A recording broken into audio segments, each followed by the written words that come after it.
भद्रे काली कपालिनी दुर्गा क्षमा शिवा धात्री स्वाहा स्वाधा नमस्तुते। प्रेम से बोलिए दुर्गा मैया की जय। प्यारे भक्तों, आज नवरात्रि के शुभ अवसर पर मैं आप सभी को सुनाने जा रही हूँ सभी मनोकामना को पूर्ण करने वाली, वांछित फल प्रदान करने वाली, सभी रोगों से मुक्ति दिलाने वाली, हर विपत्तियों को दूर करने वाली, सुख समृद्धि देने वाली, संध्या को पुत्र देने वाली, हर मनोकामना को पूर्ण करने वाली दुर्गा माता की 5 पावन कथा को पूरा जरूर सुनेगा और इस कथा को ज़्यादा से ज़्यादा शेयर कीजिएगा। तो आइए श्रवण करते हैं माँ दुर्गा की कथा। कौशल देश में सुशील नामक एक निर्धन ब्राह्मण रहता था। प्रतिदिन मिलने वाली भिक्षा से वह अपने परिवार का भरण पोषण करता था। उसके कई बच्चे थे। प्रातःकाल वह भिक्षा लेने घर से निकलता और सायंकाल लौट आता था।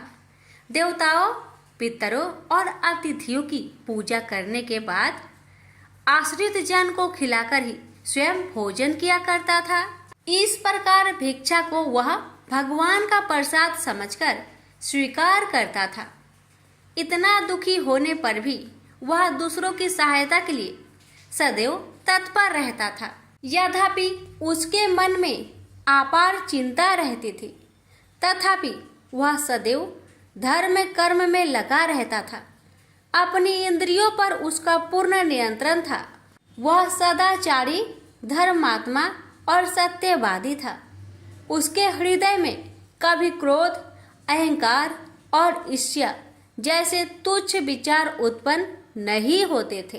एक बार उसके घर के निकट सत्यव्रत नामक एक तेजस्वी ऋषि आकर ठहरे। वे एक प्रसिद्ध तपस्वी थे। मंत्रों और विद्याओं का ज्ञाता उनके समान आसपास दूसरा कोई नहीं था। शीघ्र ही अनेक व्यक्ति उनके दर्शनों को आने लगे। सुशील के हृदय में भी उनसे मिलने की इच्छा जागृत हुई और वह उनकी सेवा में उपस्थित हुआ। सत्यव्रत को प्रणाम कर वह बोला, ऋषिवर, आपकी बुद्धि अत्यंत विलक्षण है। आप अनेक शास्त्रों, विद्याओं और मंत्रों के ज्ञाता है। मैं एक निर्धन, दरिद्र और असहाय ब्राह्मण हूँ। कृपया मुझे बताइए कि मेरी दरिद्रता किस प्रकार समाप्त हो सकती है।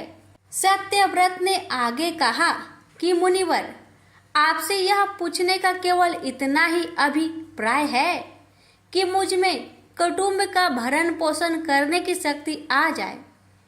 धन भाव के कारण मैं उन्हें समुचित सुविधाएं और अन्य सुख नहीं दे पा रहा हूँ।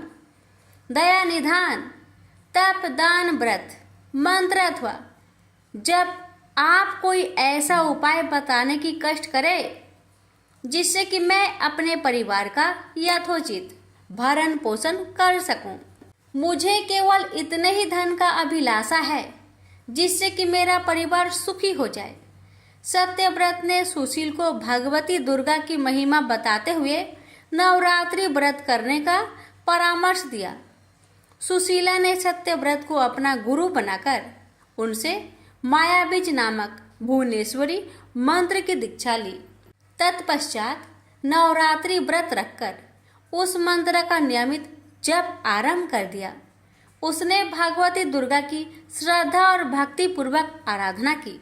9 वर्षों तक प्रत्येक नवरात्रि में वह भगवती दुर्गा के माया बीज मंत्र का निरंतर जाप करता रहा। सुशील की भक्ति से प्रसन्न होकर 9वें वर्ष की नवरात्रि में अष्टमी की आधी रात को देवी भगवती साक्षात प्रकट हुई और सुशील को उसका अभीष्ट वर प्रदान करते हुए उसे संसार का समस्त वैभव, ऐश्वर्य और मोक्ष प्रदान किया। इस प्रकार भगवती दुर्गा ने प्रसन्न होकर अपने भक्त सुशील के सभी कष्टों को दूर कर दिया और उसे अतुल धन संपदा, मान सम्मान और समृद्धि प्रदान की। इसी कहानी से यह शिक्षा मिलती है कि किसी भी कार्य को श्रद्धा, भक्ति और निष्ठा से करने पर उसका फल सदैव अनुकूल ही प्राप्त होता है। प्रेम से बोलिए भगवती दुर्गा की जय। माँ दुर्गा को आदि शक्ति, भवानी और अन्य कई नामों से जाना जाता है। पौराणिक कथाओं के अनुसार माँ का जन्म दैत्यों के विनाश के लिए हुआ था। वैसे तो सारा साल ही माता की पूजा की जाती है, लेकिन नवरात्र के दौरान इनके विशेष पूजन व उपाय किए जाते हैं। कहा जाता है कि नवरात्र के समय 9 दिन माता रानी पृथ्वी पर आकर भक्तों के बीच रहती है, इसलिए माँ को खुश करने के लिए भक्त विधि विधान पूर्वक आरती, पूजा एवं दुर्गा सप्तशती का पाठ करते हैं। आज हम आपको बताएंगे कि माँ दुर्गा की उत्पत्ति कैसे हुई। एक बार सभी देवगण असुरों के अत्याचारों से तंग आ चुके थे।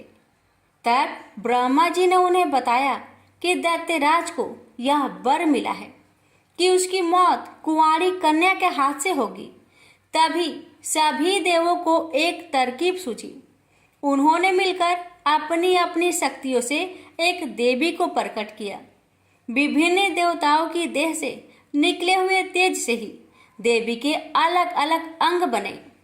भगवान शंकर के तेज से देवी का मुख प्रकट हुआ, यमराज के तेज से मस्तक और बाल, विष्णु के तेज से भुजाएं, चंद्रमा के तेज से स्तन, इंद्र के तेज से कमर, वरुण के तेज से जंघा, पृथ्वी के तेज से नितंब, ब्रह्मा के तेज से चरण, सूर्य के तेज से दोनों पैरों की उंगलियां, प्रजापति के तेज से सारे दांत, अग्नि के तेज से दोनों नेत्र, संध्या के तेज से भौहें, वायु की तेज से कान तथा अन्य देवताओं के तेज से देवी के भिन्न भिन्न अंग बने।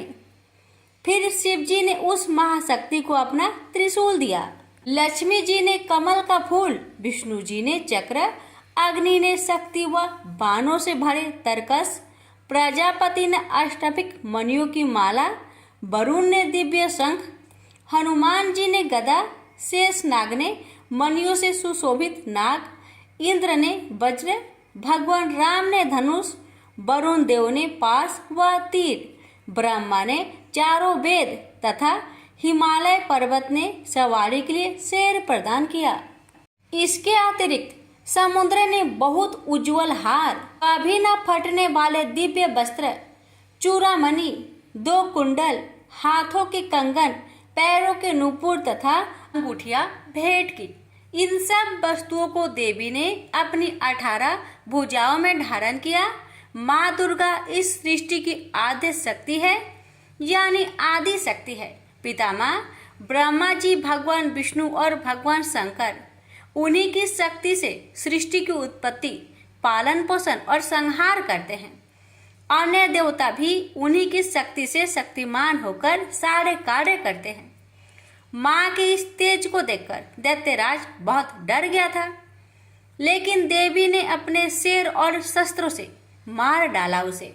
अभी से माता को माँ दुर्गा के नाम से पुकारा जाने लगा।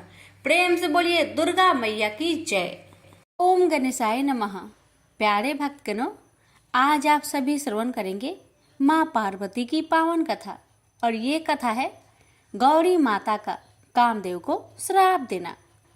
एक बार मृत्युलोक में मानवों द्वारा यज्ञ आदि कर्मों के ना होने से इंद्रदेव चिंतित हो गए। फिर ब्रह्मा देव के आदेश अनुसार उन लोगों ने श्री महालक्ष्मी का आराधना की। श्री महालक्ष्मी ने अपने पुत्र कामदेव को देव कार्य में सहायता करने के लिए भेजा।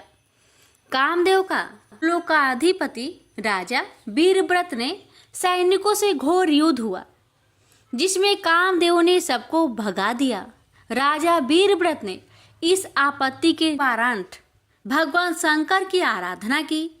शंकर से विजय प्राप्ति का वरदान पाकर राजा ने कामदेव से पुनः युद्ध छेड़ दिया। उन्होंने शंकर प्रेरित त्रिशूलात्मक बाण कामदेव पर चलाकर उसे धराशायी कर दिया। लक्ष्मी जी के दूतों ने जब कामदेव का निर्चेष्ट शरीर लक्ष्मी जी के पास पहुंचाया, तब उन्होंने त्रिपुरांबा प्रसाद से अमृत द्वारा उसे पूर्ण जीवित कर दिया। शंकर के प्रभाव से अपने पराजय तथा मृत्यु का वृत्तांत सुनने के साथ ही कामदेव के मन में शंकर के प्रति घोर देश की गांठ पड़ गई। उसने त्रिपुरांबा की आराधना द्वारा बल संचय कर शंकर को हराने की अपने मन में प्रतिज्ञा की। इतने में ही श्री महालक्ष्मी ने त्रिपुरांबा की प्रार्थना की। तदनुसार त्रिपुरांबा द्वारा प्रेषिता गौरी वहां प्रकट हुई। श्री महालक्ष्मी ने कामदेव की पराजय तथा उसकी प्रतिज्ञा आदि का वृत्तांत गौरी को सुनाकर इस आपत्ति के निवारण का उपाय पूछा। गौरी ने लक्ष्मी तथा कामदेव दोनों को समझाते हुए कहा, शंकर जी सर्वश्रेष्ठ है, उनसे स्पर्धा करना उचित नहीं है। उन्हीं की आराधना करके अपना अभिष्ट प्राप्त करना उचित होगा। गौरी की बात सुनकर कामदेव रुष्ट हो गया और उसने शंकर जी को जीतने की अपनी प्रतिज्ञा से टस से मस न होने की बात कही। सुनकर गौरी माता क्रोध हो उठी और उन्होंने कामदेव को श्राप देकर कहा, कामदेव तुम शिव जी द्वारा दग्ध हो जाओगे। प्रिया पुत्र को गौरी द्वारा श्रापित सुनकर महालक्ष्मी ने भी गौरी को श्राप दे डाला, तुम भी पर निंदा सुनकर दग्ध हो जाओगी। महालक्ष्मी का यह श्राप सुनकर गौरी ने भी लक्ष्मी को श्राप दिया, तुम पति विरह का दुख तथा सब पत्नियों से कलेश पाओगी। परिमाण स्वरूप लक्ष्मी और गौरी में युद्ध प्रारंभ हो गया। परस्पर के प्रहारों से दोनों मूर्छित होने लगे। किसी तरह ब्रह्मा जी और सरस्वती के बीच बचाव से वह युद्ध शांत हुआ।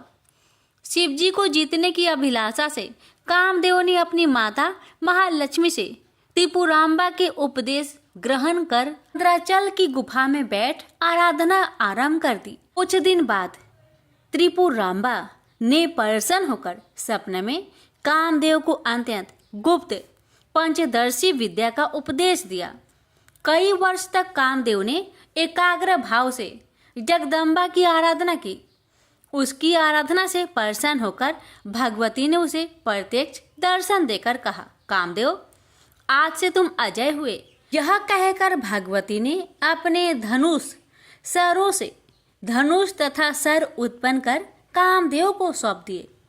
दक्ष यज्ञ में पति निंदा सुनकर भस्मीभूत सती रूपा गौरी निभो रूप में स्थित हो गई और कुछ समय बाद हिमाचल की कठोर आराधना से प्रसन्न होकर उन्होंने उसकी कन्या बनना स्वीकार कर लिया। कालांतर में पर्वतराज का पुत्री उमा रूप में प्रकट हुई। इधर तारकासुर वध में शिव पुत्र को सेनापति बनाना आवश्यक समझकर इंद्र ने शिव का तपोभंग करने के लिए काम को आज्ञा दी, किंतु गौरी के समक्ष ही शिव जी ने अपने तृतीय नेत्र से काम को दग्ध कर डाला। प्रेम से बोलिए माता रानी की जय। हर महादेव, माता गौरी की जय। प्राचीन काल में सर्व समृद्धिपूर्ण वर्धमान नगर में रूपसेन नाम का एक धर्मात्मा राजा था। एक दिन उसके दरबार में बीरबल नाम का एक गुणी व्यक्ति अपने पत्नी, कन्या एवं पुत्र के साथ प्रीति के लिए उपस्थित हुआ। राजा ने उसकी विनयपूर्ण बातें को सुनकर प्रतिदिन 1,000 स्वर्ण मुद्रा का वेतन नियत कर सिंह द्वार के रक्षक के रूप में से नियुक्त कर दिया। दूसरे दिन राजा ने अपने गुप्तचरों से जब पता लगाया तो ज्ञात हुआ कि वह अपना अधिकांश द्रव्य यज्ञ, तीर्थ, शिव विष्णु के मंदिरों में आराधना आदि कार्यों तथा साधु ब्राह्मण एवं अनाथों में वितरित कर अल्प यत्न से अपने परिजनों का पालन करता है। इससे राजा ने प्रसन्न होकर उसकी नियुक्ति को पूर्ण रूप से अस्थायी कर दिया। एक दिन आधी रात में जब मूसलाधार बारिश, बादलों की गरज, विद्युत एवं झंझनाहट से रात्रि की विभीषिका सीमा स्पर्श कर रही थी, शमशान में किसी नारी की करुण क्रदन की ध्वनि राजा के कानों में पड़ी। राजा ने सिंह द्वार पर उपस्थित बीरबल से इस रुदन ध्वनि का पता लगाने के लिए कहा। जब बीरबल तलवार लेकर चला तब राजा भी उसके भय की आशंका तथा सहयोगार्थ एक तलवार लेकर गुप्त रूप से उसके पीछे लग गया। बीरबल ने शमशान में पहुंचकर एक स्त्री को वहां रोते देखा और उससे जब इसका कारण पूछा तो उसने कहा, मुझे इस राज्य की लक्ष्मी अथवा राष्ट्र लक्ष्मी समझो। इसी माह के अंत में राजा रूपसेन की मृत्यु हो जाने पर मैं अनाथ होकर कहाँ जाऊंगी, इसलिए रो रही हूँ। बीरबल ने राजा की दीर्घ आयु के लिए जब उससे उपाय पूछा, उसने बताया, तुम अपने पुत्र की चंडिका के सामने बलि देने पर राजा की शतायु होने की बात कही। फिर क्या था, बीरबल उल्टे पांव घर लौटकर पत्नी पुत्र आदि को जगाकर और उसकी सम्मति लेकर उनके साथ चंडिका मंदिर में पहुंचा। राजा भी गुप्त रूप से पीछे पीछे सर्वत्र जाता रहा। बीरबल ने देवी की प्रार्थना कर राजा की आयु बढ़ाने के लिए अपने पुत्र की बलि चढ़ा दी। इसे देखते ही उसकी बहन का दुख से हृदय फूट हो गया। फिर उसकी माता भी चल बसी। बीरबल इन तीनों का दाह संस्कार कर स्वयं भी राजा की आयु की वृद्धि के लिए बलि चढ़ गया। राजा छिपकर यह सब देख रहा था।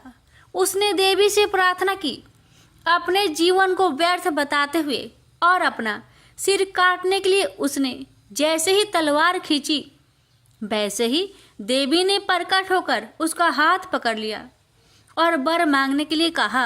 राजा ने देवी से परिजनों सहित बीरबल को जीवित करने की प्रार्थना की। फलतः देवी ने सबको जीवित कर दिया और राजा चुपके से वहां से चलकर अपनी अटालिका में जाकर लेट गया। इधर बीरबल भी चकित होता हुआ तथा देवी की कृपा मानता हुआ अपने पूर्ण जीवित परिवार को घर पर छोड़कर राजा प्रसाद सिंह के द्वार पर खड़ा हो गया। जब राजा ने उसकी वहां उपस्थिति के लक्षणों से परिचित होकर उसे बुलाकर अज्ञात नारी के रुदन का कारण पूछा, तब बीरबल ने कहा, राजन, यह सब देवी भगवती का ही चमत्कार था। देवी ने मेरे स्वामी भक्ति की परीक्षा ली थी। चिंता की कोई बात नहीं है। इस पर राजा ने मन ही मन उसकी धीरता तथा स्वामी भक्ति की प्रशंसा की और प्रातःकाल सारी बात अपने सभासदों को बताकर बीरबल को पुत्र सहित कर्नाट एवं लाट देश का अधिपति बना दिया। उसने बीरबल को अपने तुल्य ही स्मृतिशाली बनाकर अपनी मैत्री के धीरता का निश्चय किया। प्रेम से बोलिए चंडी माता की जय। महिषासुर वध की कथा। पौराणिक कथाओं के अनुसार एक समय की बात है। रंभा और करंभा नाम के दो भाई हुआ करते थे, जिन्होंने शक्तियों को प्राप्त करने के लिए घोर तपस्या की थी। उनकी तपस्या को देखकर इंद्र को अपने राजपाट छीनने का खतरा महसूस हुआ और फिर इंद्र ने कुछ देवताओं के साथ मिलकर एक भाई को मार डाला, जिसका नाम करंभा था। रंभा को जब अपने भाई करंभा के मरने की खबर मिली तो वह बहुत क्रोधित हुआ। इससे रंभा में बदले की आग लग गई और इसलिए वह अपनी तपस्या में और कठोर हो गया। उसने अपनी उपासना से कई देवताओं को खुश किया और उन्होंने उसे वरदान भी दिया कि वह बहुत शक्तिशाली हो और वह किसी से पराजित नहीं हो सकता, न तो देवताओं से और न ही राक्षसों से। एक बार रंभा ने एक मादा भैंस को देखा और रंभा ने उसके साथ संभोग किया। इसी बीच एक नर भैंस आया और रंभा की हत्या कर दी। दुखद की बात यह थी कि रंभा ने किसी जानवर से सुरक्षित होने का वरदान नहीं लिया था। इस घटना ने मादा भैंस गर्भवती होगी और उसने आग में कूदकर आत्महत्या कर ली। जिस क्षण वह आग में कूदी, उसी समय आग से आधा भैंस और आधा मानव बाहर आया, जिसका नाम महिषासुर पड़ा। महिषासुर ने देवताओं और दैत्यों को पराजित किया। उसने देवलोक पर हमला कर उस पर कब्जा कर लिया और सभी देवताओं को बाहर निकाल दिया। सभी देवता ब्रह्मा जी के पास गए। ब्रह्मा जी उन सबको विष्णु जी और शिव जी से मिलवाए। देवताओं ने विनाशकारी महिषासुर द्वारा उनके ऊपर किया गया अत्याचार बताया, जिसे सुनकर त्रिमूर्ति को बहुत क्रोध आया। इसके बाद त्रिमूर्ति की आंखों से ऊर्जा प्रकट हुई, जो एक नारी का रूप बनी। सभी देवता उस शक्ति को देखकर प्रसन्न हुए और सभी ने उस शक्ति को माँ कहकर माना। इस तरह माँ दुर्गा की उत्पत्ति हुई। भगवान शंकर जी ने देवी को त्रिशूल भेंट किया। भगवान विष्णु ने अपना चक्र निकालकर देवी को दिया। वरुण ने देवी को शंख भेंट किया। अग्नि ने इसे शक्ति दी। वायु ने उसे धनुष और बाण दिए। देवराज इंद्र ने अपना वज्र दिया और ऐरावत हाथी ने अपना घंटा उतारकर देवी को भेंट किया। यमराज ने उसे काल दंड में से एक दंड दिया। वरुण ने उसे पास दिया। प्रजापति ने अष्टपिक की माला दी और ब्रह्मा जी ने उसे कमंडलू दिया। सूर्य ने देवी के समस्त रोमों में अपनी किरणों का तेज भर दिया। इसी तरह दूसरे देवताओं ने भी माता को आभूषण और अस्त्र देकर सम्मान किया। अंत में पहाड़ों के देवता हिमालय ने उन्हें सवारी करने के लिए एक बाघ दिया और उनका नाम महादेवी दुर्गा रखा गया। उनके आशीर्वाद से दुर्गा ने बाघ पर चढ़ाई की और महिषासुर का विनाश करने के लिए निकल पड़ी। जब माँ दुर्गा अमरावती के पास पहुंची, उन्होंने एक शक्तिशाली गर्जना की, जिसने पहाड़ों को हिला दिया और समुद्र में विशाल लहरें पैदा की। महिषासुर ने अपने सैनिकों को यह पता लगाने के लिए कहा कि क्या हो रहा है। जब उसने सुना कि एक महिला उसे चुनौती दे रही है, तो वह हंसा और उसने कहा, उससे कहो कि मैं उससे शादी करके खुश रखूंगा। जब उनके दूत प्रस्ताव लेकर देवी के पास गए, तो देवी ने उत्तर दिया, अपने राजा से कहो कि मैं कोई साधारण महिला नहीं हूँ जो उससे शादी करने के लिए उत्सुक हूँ। मैं महादेवी हूँ और मेरे पति महादेव हैं। मैं उन्हें अमरावती छोड़ने और दुनिया के नीचे अपनी जगह पर लौटने के लिए कहने के लिए आई हूँ। अगर वह नहीं गया तो मैं उसे नष्ट कर दूंगी। जब दूत ने आकर महिषासुर को सारी बात बताई, तो महिषासुर क्रोधित हो गया। उनके प्रमुख देवताओं ने घमंड से कहा, महाराज, हम जाएंगे और इस मूर्ख महिला को ठीक करेंगे। महादेवी से युद्ध करने के लिए असुर निकल पड़े। उनके विस्मय और आतंक के कारण एक के बाद एक घमंडी योद्धा समाप्त हो गया। राक्षस राजा को खबर मिली और वह और भी उग्र हो गया। कायर और कमजोर वे एकमात्र महिला के साथ खड़े नहीं हो सकते थे। मैं इस मनहूस महिला को मार डालूंगा। महिषासुर ने असुरों की सेना के साथ देवी पर हमला किया, लेकिन दुर्गा ने तुरंत वापस लड़ने के लिए अपनी सांस से सैनिकों की एक विशाल टुकड़ी बनाई। महिषासुर ने उस सभी चालों को आजमाया जो वह जानता था। वह देवी को भ्रमित करने के लिए आकार बदलता रहा। एक आदमी से वह एक शेर बन गया, फिर हाथी, लेकिन हर बार महादेवी ने उसे अपने हथियारों से गंभीर रूप से घायल कर दिया। 9 दिनों तक युद्ध चला। अंत में देवी ने असुर को मार डाला, जिसने फिर से एक विशाल भैंस का रूप ले लिया था। देवी ने उस चक्र से वार किया जो विष्णु ने उसे दिया था। इस प्रकार उसने महिषासुर के अत्याचार से दुनिया को मुक्त कर दिया। इंद्र और अन्य देवता फिर से स्वर्ग लौट आए और सब ठीक हो गया। तब से नवरात्रों के दौरान दुर्गा की पूजा की जाती है और उन्हें महिषासुर मर्दिनी कहा जाता है। प्रेम से बोलिए दुर्गा माता की जय। क्षमा प्रार्थना। हमें देवी माता से इस प्रकार क्षमा याचना करनी चाहिए। हे परमेश्वरी, मेरे द्वारा रात दिन बहुत से अपराध होते रहते हैं। मुझे अपना दास समझकर मेरे उन अपराधों को आप कृपा पूर्वक क्षमा करिए। परमेश्वरी, मैं आह्वान करना नहीं जानती, विसर्जन करना नहीं जानती तथा पूजा करने का ढंग भी नहीं जानती। हे माँ, मुझे क्षमा करिए।